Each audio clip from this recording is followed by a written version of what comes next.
Kalau kamu belum pernah melihat Nabi Muhammad, pantaskah kamu bersyahadat? Bayangkan, seorang pemuda dari desa terpencil tiba-tiba menghilang setelah mengajarkan cara bersyahadat dengan hati, bukan sekadar lisan. Banjir besar menerjang, surau hancur. Namun justru dari reruntuhan itulah lahir cahaya yang mengubah ribuan jiwa. Ini bukan kisah biasa. Ini tentang syahadat yang mengguncang langit dan membuka pintu mimpi bertemu Rasulullah.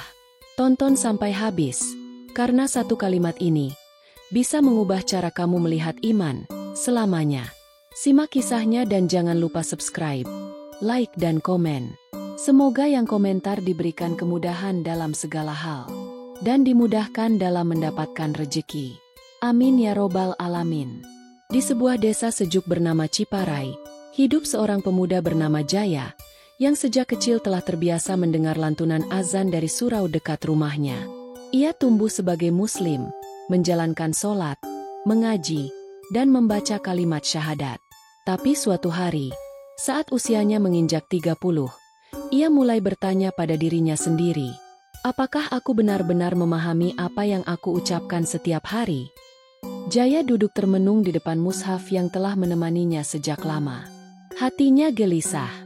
Dalam pikirannya, syahadat adalah inti dari seluruh ajaran Islam. Namun, benarkah selama ini ia sudah memahami makna sebenarnya dari bersyahadat? Ia mengingat kembali kalimat yang telah ratusan kali ia ucapkan. Asyhadu an la ilaha illallah wa asyhadu anna Muhammadan Rasulullah. Aku bersaksi bahwa tiada Tuhan selain Allah dan bahwa Muhammad adalah utusannya. Lalu muncul pertanyaan yang mengguncang batinnya. Bersaksi itu artinya menyaksikan, bukan? Lalu, kapan aku menyaksikan langsung keesaan Allah? Dan kapan aku benar-benar bertemu Nabi Muhammad?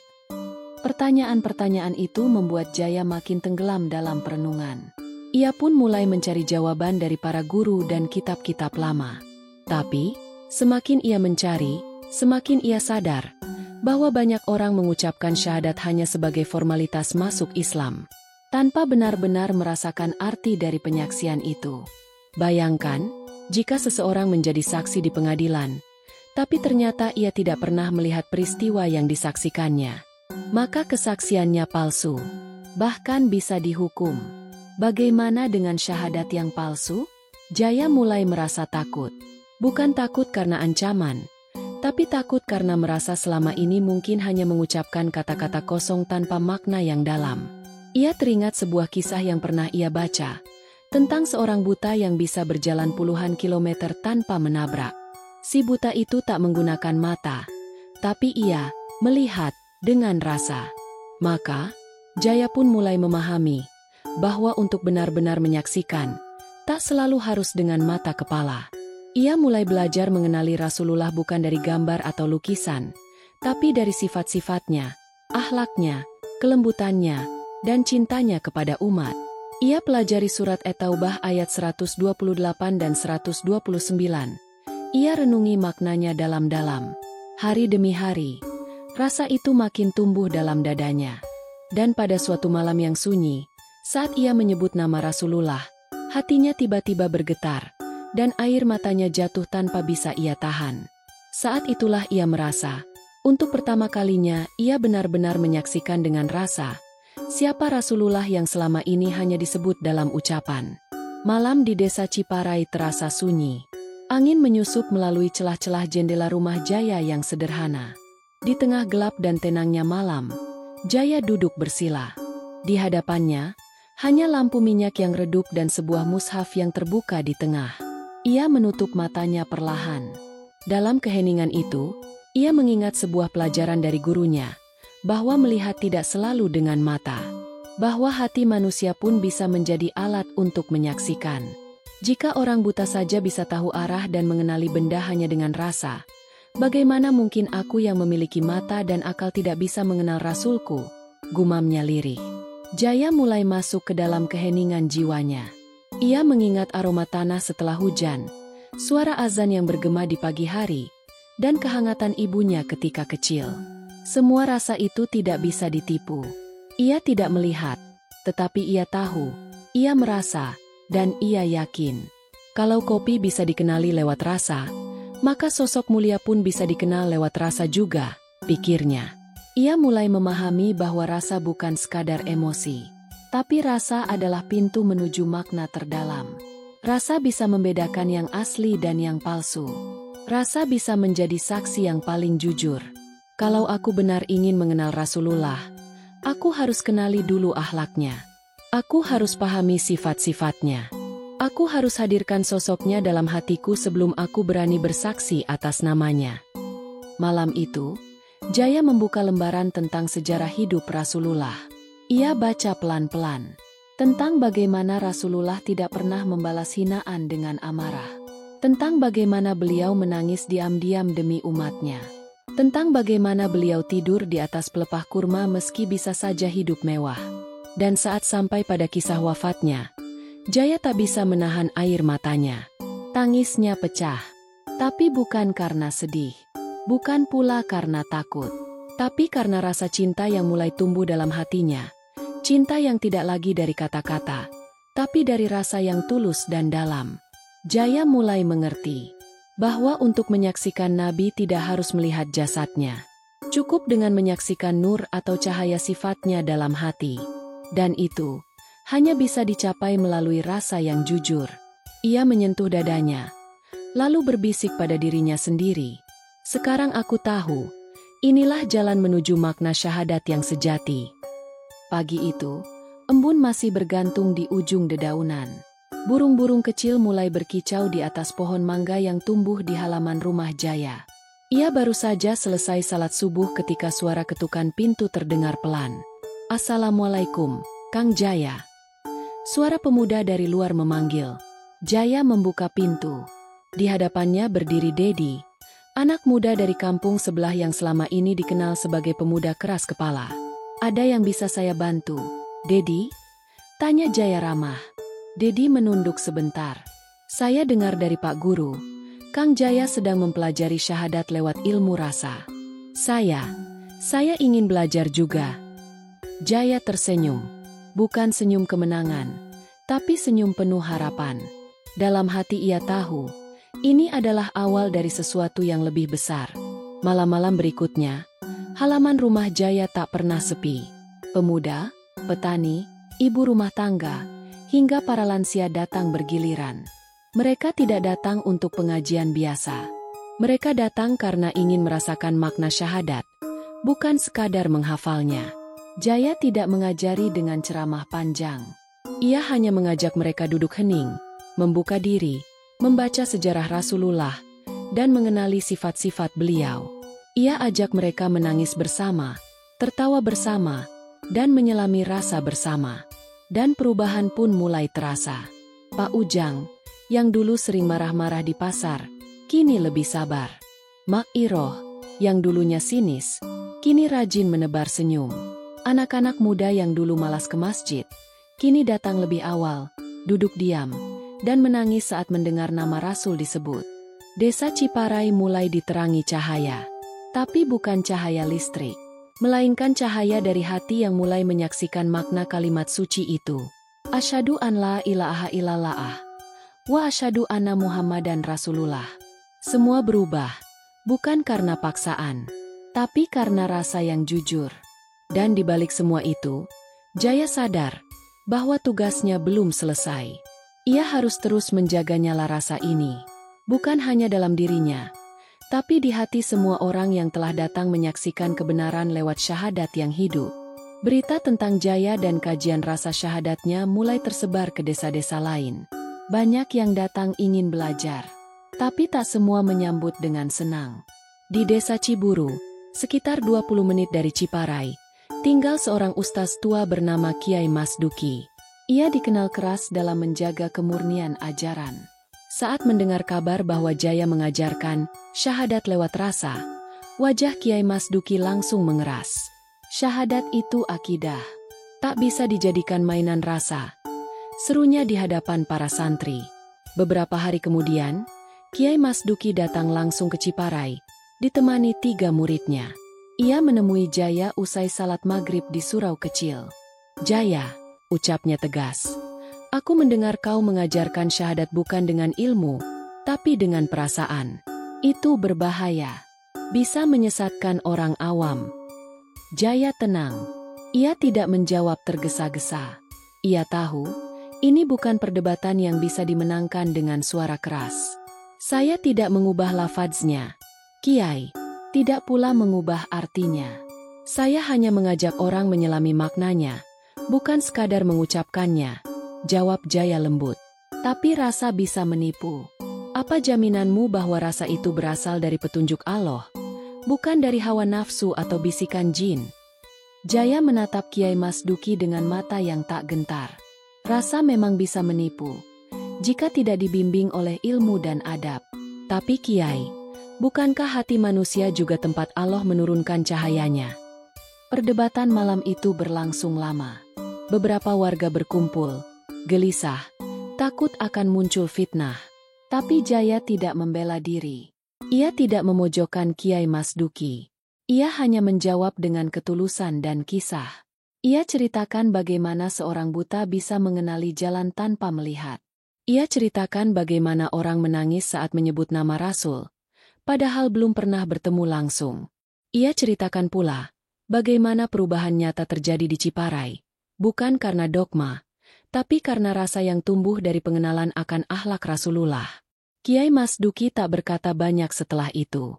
Ia pulang dengan diam. Tapi sebelum pergi, ia sempat menatap Jaya lama. Malam ini aku belum bisa sepenuhnya menerima caramu. Tapi satu hal yang tidak bisa aku bantah adalah perubahan akhlak murid-muridmu. Sejak malam itu, Ciparai makin ramai. Tapi di balik ketenangan itu, Jaya tahu, tantangan yang lebih besar belum usai. Karena saat kebenaran menyentuh hati manusia, maka ujian akan datang dari arah yang tidak terduga. Malam Jumat itu, langit Ciparai tampak gelap pekat. Tak ada bintang. Hanya suara jangkrik yang sesekali terdengar dari balik semak. Jaya duduk sendiri di beranda rumahnya. Angin malam berhembus dingin, namun hatinya terasa lebih dingin lagi. Bukan karena takut, tapi karena rasa rindu yang tiba-tiba tak tertahankan. Rindu pada sosok Rasulullah yang belum pernah ia lihat, namun ia cintai sedalam-dalamnya. Ia membaca syalawat dalam diam, terus mengalir, seperti desir angin yang menembus kalbu.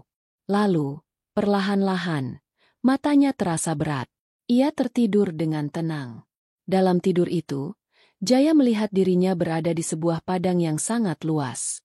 Tidak ada rumah, tidak ada pohon, hanya pasir keemasan sejauh mata memandang. Di kejauhan, terlihat seberkas cahaya yang mendekat. Semakin dekat, cahaya itu berubah menjadi sosok berjubah putih. Wajahnya bersinar, tapi tak menyilaukan. Sosok itu berjalan pelan ke arahnya. Jaya tak kuasa berkata apa-apa. Kakinya lemas, tubuhnya gemetar, tapi hatinya terasa hangat dan damai. Sosok itu berhenti tepat di hadapannya. Tak satu kata pun terucap. Namun suara itu terdengar langsung di dalam hatinya. Engkau mencariku bukan dengan mata, tetapi dengan rasa. Dan siapa yang merinduku dengan jujur, maka aku akan datang menyapanya. Jaya menangis. Tak bisa menahan getaran di dadanya. Ia tak sanggup menatap langsung wajah sosok itu. Namun ia tahu siapa yang berdiri di hadapannya. Bukan dari ucapan, bukan dari pengakuan, tapi dari rasa yang tak bisa dijelaskan oleh kata. Tugasmu belum selesai. Ucapkan syahadatmu, bukan dengan lidah, tapi dengan segenap dirimu. Begitu suara itu menghilang, Jaya tersentak bangun. Dadanya naik turun. Tubuhnya masih menggigil, tapi wajahnya memancarkan cahaya damai. Di luar, fajar mulai menyingsing. Azan subuh terdengar dari surau. Pagi itu, Jaya pergi ke masjid dan berdiri di hadapan warga yang telah menunggunya. Dengan suara pelan, ia berkata, "Saudaraku, aku bersaksi bahwa tiada Tuhan selain Allah. Dan aku bersaksi bahwa Muhammad benar-benar utusan Allah, karena malam ini, aku menyaksikannya dengan rasa yang paling jujur." Dan untuk pertama kalinya, semua yang hadir pun ikut menangis. Sepekan setelah peristiwa mimpi itu, nama Jaya bukan hanya dikenal di Ciparai, Pesan tentang syahadat yang dihidupkan dengan rasa mulai tersebar hingga ke wilayah utara, ke kota pesisir bernama Cikura, tempat tinggal seorang ulama sepuh bernama Tuan Syekh Abdul Malik. Tuan Syekh dikenal luas di kalangan pesantren. Ia dihormati bukan hanya karena ilmunya yang dalam, tapi juga karena kebijaksanaannya dalam menyikapi perbedaan. Maka, saat ia mendengar kabar tentang seorang pemuda dari desa terpencil yang membangkitkan makna syahadat melalui rasa, ia tidak marah. Ia penasaran. Aku ingin bertemu dengannya. Bukan untuk menguji, tapi untuk menyaksikan apa yang telah disaksikannya, ucap Tuan Syekh kepada para santrinya. Hari itu juga, ia berangkat menuju Ciparai, menempuh perjalanan 4 jam melintasi lembah dan bukit. Sore harinya, Jaya yang sedang duduk di bawah pohon mangga melihat seseorang berhenti di depan rumahnya. Seorang lelaki tua berjubah sederhana, namun tatapan matanya tajam dan dalam. Para tetangga segera mengenalinya dan memberi salam dengan penuh takzim. Tuan Syekh duduk berhadapan dengan Jaya tanpa basa-basi. "Wahai anak muda," katanya, "aku dengar engkau telah menyaksikan sang nabi dalam mimpimu. Boleh aku tahu, apa yang engkau lihat?" Jaya menunduk, lalu menjawab pelan. "Aku tak bisa menggambarkan wajahnya, Tuan. Tapi rasa itu, rasa yang datang bersamanya, tak mungkin berasal dari selain Rasulullah." Tuan Syekh terdiam. Lalu ia bertanya lagi, "Lalu, setelah engkau menyaksikan, apa yang berubah dalam hidupmu?" Jaya menjawab, "Aku jadi takut bersaksi tanpa rasa. Aku tak berani lagi menyebut nama Rasulullah tanpa cinta yang hadir di dadaku. Dan aku hanya ingin agar orang-orang tak lagi mengucapkan syahadat seperti membaca berita, tapi menyaksikannya dari dalam hati." Mata Tuan Syekh mulai berkaca-kaca. Ia menyentuh bahu Jaya. "Anak muda, tahukah engkau, yang engkau sebut ini adalah inti dari makrifat. Tak banyak orang sanggup memahaminya tanpa tersesat. Tapi engkau mengalaminya dengan jujur, dan itulah yang membuatnya selamat." Sore itu, mereka berbincang hingga maghrib. Tuan Syekh bahkan ikut menjadi imam di surau kecil Ciparai, dan setelah itu, ia berkata kepada murid-murid Jaya, "Ilmu rasa bukan pengganti ilmu syariat. Tapi rasa itulah yang menghidupkan syariat. Dan anak muda ini telah membawa nyawa ke dalam kalimat syahadat kita semua." Setelah pertemuannya dengan Tuan Syekh Abdul Malik, pengaruh Jaya makin meluas. Surau Ciparai tak lagi cukup menampung jumlah jamaah yang datang. Bahkan dari luar kabupaten, orang-orang mulai berdatangan, ingin belajar syahadat dengan rasa. Namun seperti halnya cahaya yang mengundang kekaguman, ia juga menarik bayang-bayang yang gelap. Dalam diam, muncul satu sosok dari dalam lingkaran murid Jaya sendiri, bernama Ramdan. Ramdan dulunya adalah pemuda miskin yang berubah menjadi semangat setelah mengenal makna syahadat dari Jaya. Tapi sayangnya, semangat itu berubah menjadi ambisi. Ia mulai membuka kelompok pengajian sendiri di dusun sebelah, menamainya Syahadat Hakiki, dan mengaku bahwa dirinya telah mencapai penyaksian lebih tinggi dari gurunya. Tak hanya itu, Ramdan mulai menambahkan ajaran-ajaran yang tidak pernah diajarkan Jaya. Ia menekankan bahwa yang tidak pernah bermimpi bertemu Rasul, tidak sah syahadatnya. Ia membuat orang-orang mulai merasa tidak cukup hanya dengan rasa. Mereka harus melihat mimpi, atau dianggap belum beriman secara sempurna. Berita ini sampai ke telinga Jaya. Ia tidak marah. Tapi ia juga tidak tinggal diam. Sore itu, Jaya mendatangi tempat pengajian Ramdan secara langsung. Puluhan orang sudah duduk bersila, mendengarkan pemuda itu berceramah dengan semangat membara. Ketika Jaya datang, suasana mendadak hening. "Ramdan," kata Jaya tenang, "apa yang kau ajarkan di sini?"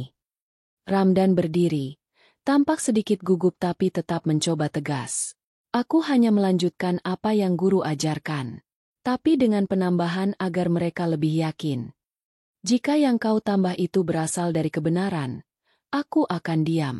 Tapi jika yang kau tanamkan adalah rasa takut dan kesombongan, maka engkau telah keluar dari jalan cinta yang dulu kita bangun bersama." Ramdan menunduk. Jaya melangkah ke tengah-tengah jamaah. "Saudaraku, menyaksikan Rasulullah bukan syarat mutlak diterimanya syahadat. Karena tidak semua orang diberikan mimpi, Tapi setiap orang diberikan rasa. Yang penting bukan apa yang kita lihat, tapi bagaimana hati kita mengenali sifat beliau, mencintainya, dan meneladaninya. Disitulah letak penyaksian sejati. Beberapa orang mulai menangis. Mereka yang tadinya merasa tidak cukup hanya karena tidak bermimpi, kini merasa dipeluk kembali oleh kebenaran yang lembut. Ramdan, dalam heningnya, akhirnya berkata, "Maafkan aku, Kang. Aku terbawa rasa ingin dikenal, bukan rasa ingin mencintai." Jaya memeluknya, lalu berkata pelan, "Kita semua pernah salah, tapi rasa yang jujur akan selalu membimbing kita pulang." Undangan itu datang dari Jakarta. Tertulis di atas kop resmi Majelis Ulama Nasional. Jaya diminta hadir sebagai narasumber dalam sebuah forum besar bertema, Revitalisasi Makna Syahadat di Era Modern. Acara itu akan dihadiri ratusan ulama, tokoh agama, akademisi, dan juga media nasional. Sebagian orang menyambut undangan itu sebagai kehormatan. Tapi Jaya justru merasa gelisah. Ia tahu, ia bukan siapa-siapa. Ia bukan ustaz lulusan Timur Tengah. Ia hanyalah seorang pemuda desa yang diberi rasa, lalu mencoba menghidupkan syahadat dari dalam kalbu. Namun setelah bermalam dengan salat dan doa, Jaya memutuskan berangkat.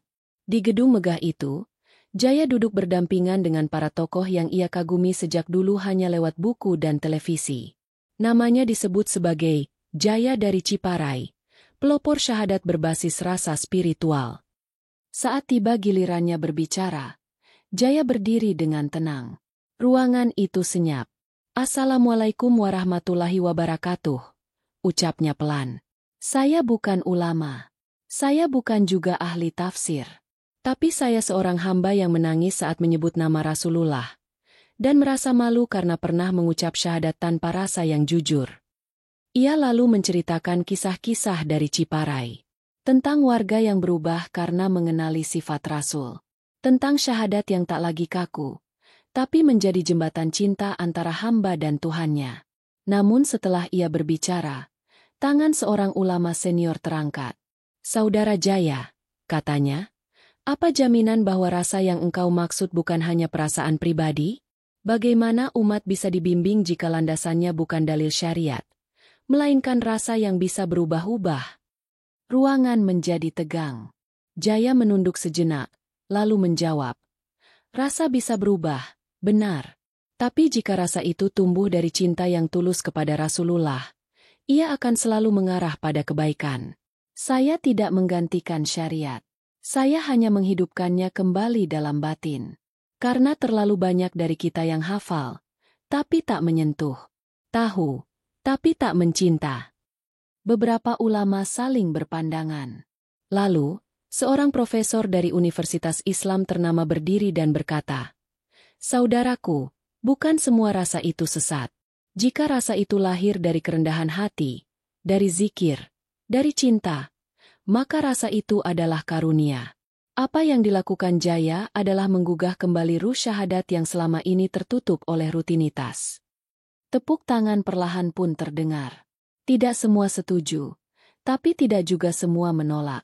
Yang hadir di ruangan itu mulai memahami bahwa syahadat bukan hanya ilmu, tapi juga rasa. Bukan hanya hafalan, tapi juga pengalaman batin. Dan pada akhir sesi, moderator menutup dengan kalimat, "Mungkin hari ini kita tidak sepenuhnya menerima atau menolak, tapi kita telah diberi cermin untuk bertanya kembali, apakah syahadat kita hanya di lisan, atau sudah sampai ke dalam hati." Hari-hari setelah kepulangan Jaya dari Jakarta dipenuhi dengan sukacita. Warga Ciparai menyambutnya dengan tumpeng sederhana dan zikir bersama. Anak-anak berlarian di halaman surau. Semuanya terlihat indah. Tapi seperti pepatah tua di desa, setelah langit cerah, kadang petir datang tak disangka. 3 hari kemudian, langit Ciparai menghitam. Awan bergulung dengan cepat.